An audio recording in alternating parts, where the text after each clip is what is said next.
really hit a point that I knew something in my life had to change. The challenge was just figuring out what it was going to be. Hi there. If you don't know me, I'm Michaela Pereira, a longtime journalist, host, and connector. I am so glad you joined us here. Whether you're listening or watching, you're absolutely welcome, friend. On this show, I'm looking forward to having some meaningful conversations that will hopefully lift your spirits, entertain you, and maybe get you thinking. So I don't know if it's just me, but it feels as though lately people are stressed. They're running on overwhelm, awfully close to popping off. Maybe you're feeling the squeeze at work, right? Doing more for less. The economy's got you stressed out. You're feeling done. A job that used to take great pride in and joy in has lately left you feeling burnt out. Well, friend, help is on the way. We're going to help you today figure out if indeed you are showing the signs of burnout, or perhaps you just need a well-deserved vacation. Joining me now is someone who knows a whole lot about this. Dr. Jillian Horton is one of my favorite people around. She's a physician and specialist in internal medicine at the University of Manitoba in Winnipeg, Canada. And she happens to be an expert in healthcare burnout. And she joins me now. Jillian, it is such a delight to see you. How are you, my dear? Oh, I'm doing well, and I am so happy and just honored to be here with you today. What a thrill. It is a thrill. And look, this is a topic that I think is affecting people not just in healthcare, right? We're seeing it everywhere. But I know that you know about it firsthand because you experienced your own version. Give the story to us of how you as a physician realized you were burnt out. Man. So, Michaela, I hit a point about 7 or 8 years ago where I was in so many ways at kind of the pinnacle of professional success in my life. And outwardly, I looked like a person who had achieved every single one of her professional goals. And in many ways, that was true. Like at work, things were going really well, and I was, very engaged, and work was not exactly the problem. But then I would come home, and at the end of the day, the people who were supposed to have access to the best parts of me, my Your family, family, your kiddos, your husband, the dog. exactly, they would get like the leftover garbage scraps of me. And I really hit a point that I knew something in my life had to change. The challenge was just figuring out what it was going to be. So, in terms of what that looked like, what did you do? Because I think that's the point so many people find themselves in is, okay, I recognize I feel this way. I've been feeling this way for a long time. Yes. What do I do about it? What did you do about Well, by fluke, the stars kind of happened to align, and somebody came into my life at that point who was a teacher, a physician, who had spent 20 years of his career teaching physicians mindfulness. And on first pass, I was like, this sounds like trash, right? Like, I don't. it? Okay, I was just about to ask you, Jillian, because I know that there is more awareness Yeah. nowadays in accessing some of the more spiritual side or emotional side of our well-being. But I can imagine that in a scientific community in those early days, that probably was not landing on you. It's so true. And Did it feel a little woohoo? you're like, I am drowning here, and it seems like you're suggesting swimming lessons. So thanks for nothing. Get out of my life right now. I mean, yeah, and I think that is actually the way a lot of us respond, right? At this moment, people are like, have you tried deep breathing? And you're like, have you tried living my life for 24 hours? Maybe we can. I'll take your deep breathing and show you if you do. Exactly. You'll be lucky if you are breathing when we're done this conversation. For real. Isn't that the truth, Yeah, right? totally. But I think what it boils down to, and this was kind of, one of the magical things about someone meeting me where I was at in my life, that if we don't first acknowledge that piece of it and really articulate it and be very, very, very clear about what some of these things can do to help, mindfulness, or for other people find yoga very helpful. Other people have different kinds of meditative practices, or maybe for other people it's painting or music or another spiritual practice. But we also really have to be clear, those things are like higher order solutions and higher order needs, almost in a way. Like if our basic needs for physical safety, psychological safety, there's something called Maslow's pyramid that talks about the most basic things that we all need before we can start thinking about being fulfilled at work. That you make a good point because I'll tell you, I've heard time and time again from particularly women who are like, yeah, I would love to go and do yoga. I would love to take a day at the spa, but I have so many people relying on me, or I don't have time to even remember to floss my teeth. Like people feel so stretched and thin and it speaks to that thing you said. If your basic needs don't even feel like they're being met, how on earth do you expect me to like downward facing dog, on a yoga mat? Exactly. It does not sound very appealing. That question is the biggest question, actually. So it is really just, I think, first of all, like if I go and talk to a group of doctors or a group of healthcare professionals, probably for the first 15 minutes that I'm speaking, it's going through all those disclaimers. Here's what this work cannot do. This work cannot fix the broken system that you are working in right now. This work, all the other pieces that you mentioned at the beginning, this work, if anyone who's offering it as like a substitute for the social justice work that we need to do at this moment in time, all these other things that are so wrong in our society, anyone who's offering it as like, here's an alternative that will, blunt the impact of those things, to me, I can't take those people It's not seriously. going to be effective. Right, exactly. So, first of all, it's about saying, what can we do here? What Yeah. is actually within what the psychiatry world often calls our locus of control? What do I actually have space to influence? I think that question is one of the most important things that we can ask ourselves. What is So give me actually, an idea of what that looks like yes, in your, if like, use your own life if you want as an example. totally. So, let's say I am in a healthcare situation and I want to admit a patient somewhere and there's no bed. And somebody calls and says, you know what, there's no bed, you can't have a bed. I can't change the resource issue in that moment. I can't change that I have a patient in front of me that I'm trying to help that I can't get them to help. But what I can do is recognize what is within my control. And, you know, for many people, this will not be a satisfying answer because we want to look at the big picture, right? We want change. But the micro piece that we have to look at is I can control how I treat the people around me. That is the first thing. And actually, the other thing I can control that we often don't like to acknowledge because it's hard work, I do have control through learned skills over how reactive I am about this. Ooh.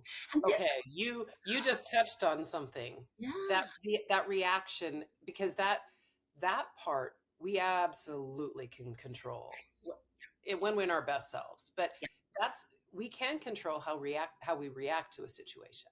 yes. And it's so hard opening the door to that conversation so often, right? Because understandably, we have attachments to our reactions. Often we think our reactions are also part of what we feel make us who we are, and often what make us good people, right? What Yeah, we I'm believe. spicy sometimes, and sometimes I just like tell you what's happening off the top of my head, or how I feel about something off the top of Totally. my head. Yeah. Or sometimes I think it's like there's an injustice in our immediate environment, in our personal life, whatever. And we feel like if I don't, part of me showing who I am and how deeply I care about this is embodied in this reaction, the height of this reaction. The problem is so often where we invest those energies, it doesn't accomplish anything. And what we actually do is we continue to put ourselves through, these moments when these heightened reactions, this freaking out, this sort of yelling about how inappropriate everything is, we blow all the energy in that first mile that we need for the other 25 of the marathon. And the other interesting thing there, we make our own lives worse. We actually, in some ways, minimize our ability to do the very things that we want to do because we're using all the gas in the tank to sort of circle around on mile one. But it's hard. A conversation that you have to have with the people around you, Yeah. right? If you are exhibiting some of the signs of burnout, and I actually want you to maybe give people an idea of what that can look like, right? Because I think most of us right now are tightly wound because of all the things that I said and the setup of all the environment that we're living in and the world around us. There's a lot of stressors on us. But you have to start opening up to a trusted person. Is that your spouse? Is that a work husband or a friend or a colleague or a desk mate? You have to be able to talk about it with somebody. Yeah. So, a few things. What are sort of the classic signs of burnout that we talk about when we talk about burnout at work? And that's where things get a little bit interesting, because so often when we talk about burnout, we're talking about it in terms of our whole lives, and that's sort of where I started by sharing with you that it was really in my personal life that I could see the side effects. But classically, as when we look at sort of research or expert opinion on burnout, we talk about it as a work related phenomenon. And it's got these three pieces. One is depersonalization. Kind of this feeling that I'm going through my life, I'm going through the motions, but it doesn't really feel like it's me. It feels like it's a character in a book, or I'm not really attached. You kind of feel disconnected. Yeah, exactly. A disconnect from the lived experience of being in my life. Okay, so And that's sign number one. that's number one.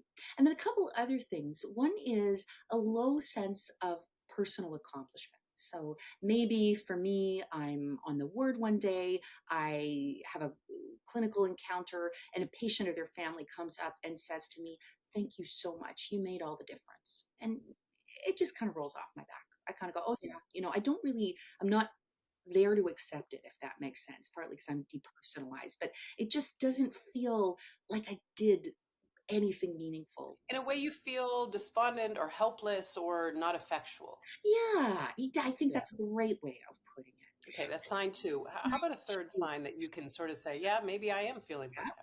Third sign would be emotional exhaustion.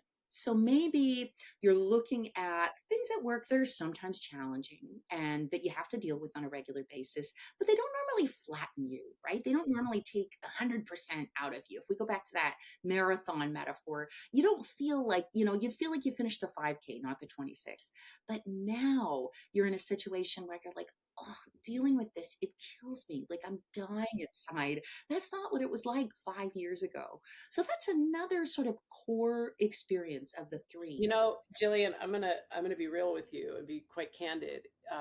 I'm quite open about the fact that I have sought therapy throughout my life, throughout my professional career, and I recently, well, a couple of years ago, the therapist I was speaking to told me, which shocked me a bit, that she saw the signs of burnout in me. And it's been something that I have been working through. So this is a deeply personal conversation for me today because I am working through it myself because I was feeling that exhaustion, the despondency, the there's like a dullness that comes over you when you think of your work. Yes. Yeah. I love how you put that, a dullness. It's just like everything is blunted, or there's kind of a fog, or, you have these memories of moments, other moments in your life when everything just felt real, kind of technicolor. Yes. And this is, Yes, vivid, yeah, right? Yeah, exactly. And yeah. this is just the joy isn't there. And I should point out too, Michaela, that this is, distinct from a medical diagnosis of depression. Because really, when I we was talk, just about to ask yeah, because I could see so, that it so, might. so important.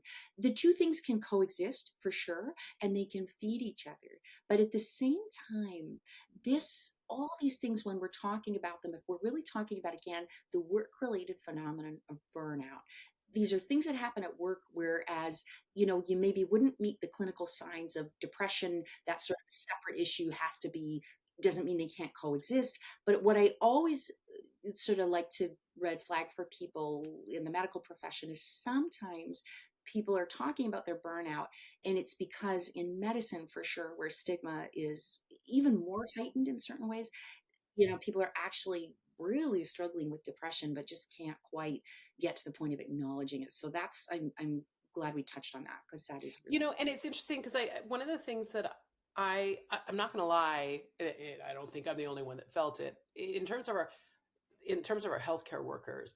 I wondered at what point we were going to reach a crisis Yeah. with the aftermath of the Yes. pandemic, the effect on our healthcare industry, the workers, the frontline people after the pandemic when so much was asked of them, of you. Yes. And now we are kind of seeing that, are we not? Like it's a bit of Yeah, the reaction to that time. yeah. I completely agree. And that's what I find so poignant because the book I wrote about my own experiences and Can you about tell the name of your book because it's such a beautiful, we're that. all perfectly fine. Yes, and, of course, we were not all perfectly fine at the time that I wrote the book, but we're very good at pretending that we are. So, that was before the pandemic, right? I was putting the finishing touches on that book in early 2020, just as it was obvious that the world was something really big was about to happen. And, at the time, I was like, it's actually really funny. I said to my publisher, I was like, I don't know if my book is still going to be relevant. And my amazing publisher was just like, It's I think it's going to be relevant. It's always going I to be think it's relevant. gonna be very relevant. Early on, in the first few months of the pandemic, I wrote a piece saying exactly what you just said, that what I was really worried about was kind of a few years from now when the focus on what healthcare workers had been doing died down and people were left trying to pick up the pieces in their own lives with the adrenaline over. And what I want to also say about that is that is for sure true for healthcare workers, but I think it's true for all of us. I think that is something we are all feeling right now. The pandemic is, in a completely Still different with us stage in now, that still respect. with us, The but echoes we're of it, in for sure. exactly, but we're in a different place. Some of those worst parts hopefully are far behind us, never to But be I think we also thought we would be so much better now, don't we? Like we all thought that we'd just all pop back, snap back, yeah, reclaim we our thought we lives. would feel better Yeah, by now. yeah. Yeah, we thought that by now the sun would come out and we'd be back to some version of our lives that we recognized from the past. And I think that has been, a terrible realization for so many of us in so many different ways. This idea that we're never going back to that life. And it's not exactly something we're articulating on a regular basis. And therefore, the worst problems to solve are the ones you haven't even put into words yet. You Well, and can't. that's been part of the impetus of having this show and doing this podcast and talking about some of these topics is because I think there are these things that we're just not talking about, right? And Yes. this is one of them. And by the Right. way, I'm not doing this to like rub in the face of all of those who are in this struggle right now. It is to say we see you, we hear you. Now, Yeah. what do we do? Right? So, Dr. Horton, you say that I can call you Jillian because you're my friend. So, Jillian, what do we do now? You first recognize you have a problem. You see that this is going on. What's the first small step I can take? Yeah.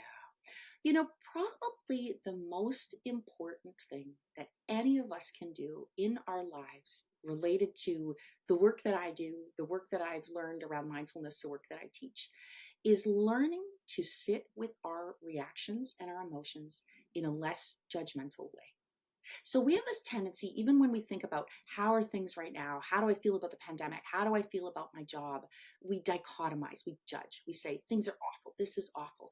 And then we either get swept away in that feeling or we try to The avoid sky is falling. Everything's terrible. My life is crap. and we Right. spiral and then we infect other people with that. Yes, we're a little rain cloud, aren't we? That's right. So I'm gonna go rain on Michaela, and then we're all gonna sit under this big dark cloud. And we've all been there. We all do this. And so it's not to say that we should never talk about negative emotions. Of course we should. We need to give them names.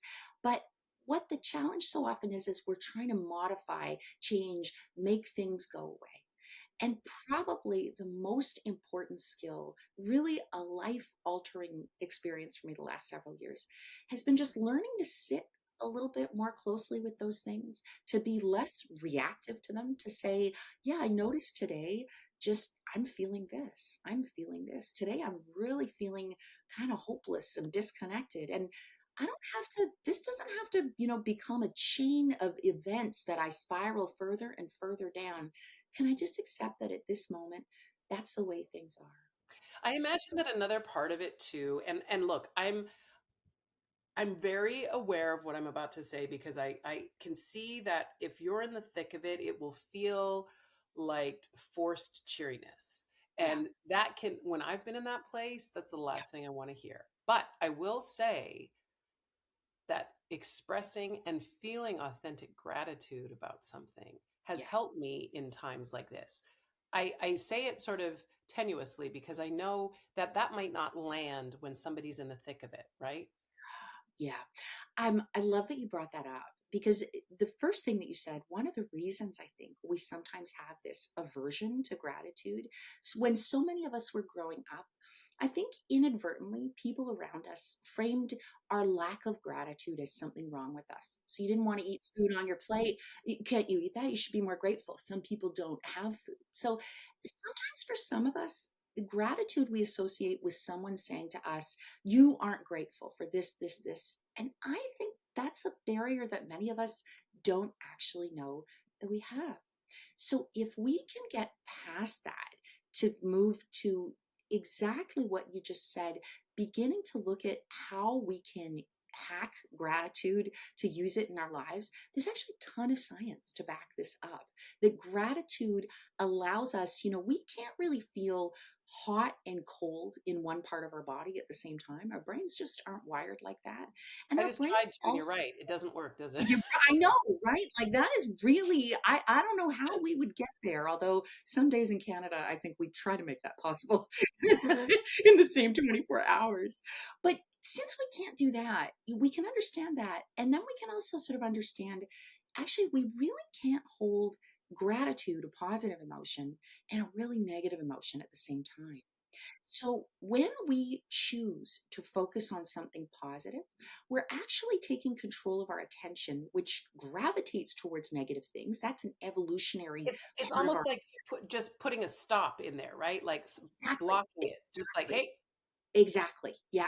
And it allows the positive things for them to last, for them to capture our attention for a longer period. And this is all backed up by neuroscience and that's incredible. research that It's re intentional it's time helps. rewiring. It's interesting. I've watched how I've spiraled. Yeah. And if I can interrupt the spiral with even, and when I say a positive thought or a gratitude thought, is just even say, I'm grateful to see the blue sky after some rain, and I'm grateful that the rain has fed my garden. Yeah. Just even those two things can interrupt the storm of worry and anxiety and stress and frustration. Yeah, exactly. So naming them, just as you said, naming what it is we're grateful for, and then just trying to focus our attention on it for long enough. And again, this is the hopeful part of this. It doesn't have to be like an hour, right? We're talking 10 seconds at a Good time, point. you Good, because know? that feels doable. If you're serving a lot of people in your life, if you're Yeah. there for a lot of people, taking care of a lot of people in your life, a few seconds is going to be manageable, I hope. Exactly right. Exactly. And the negativity normally captures our attention because it's a survival thing. We have to notice the bad things because, we didn't survive in the wild if we didn't kind of hang on to the negative data that was coming in about what was harmful and dangerous. That's taken over now. So this is one way that we can begin, just like you said, Michaela, to do a little bit of Let me ask rewiring. you about the conversation at your place of employment. Is there Yeah. a conversation to be had? Because I know people say, I don't want to appear like the weakest link. I don't want to, make myself seem vulnerable. What's the best approach to take in your place of employment when you're feeling facing burnout? Yes, that is such a great question. And when we look at, for example, healthcare, just to use that as sort of where we start that answer, you know, systems and system factors are the things primarily driving burnout. And that I think is another really important message because so often, if the workplace comes and they're like, we're going to offer you today deep breathing and a session with Dr. Jillian Horton teaching mindfulness, most people are like, hey, but wait a minute. I know this system isn't even functioning right now. I can't even use the computer. I don't even know who my boss is, and I don't like them very much either. They don't treat me very well. So the organizations really have to begin. The workplace itself has to begin by taking responsibility for the part of it that it owns. We said we own the behavior, we own our reactions, but the workplace owns a much bigger piece of that. And that's why so often if a workplace, program is starting with those really individual interventions, what an individual can do kind of depends on their role. And one thing we always talk about in healthcare, and it's true in most other workplaces, we do have leadership roles, most of us, all of us, we might be leading a small team of people, or we might be, leading some initiative within a program around us. Maybe we manage the other people on a shift. Maybe we work in a really tiny group. But we can always I think about how showing up as our authentic selves, talking about our own struggles selectively, where thinking about, would it help me if I were the person that um, was on the other side of this conversation, to hear that Michaela has faced this struggle, that Jillian has faced this struggle in this particular way? Would I be helped by that?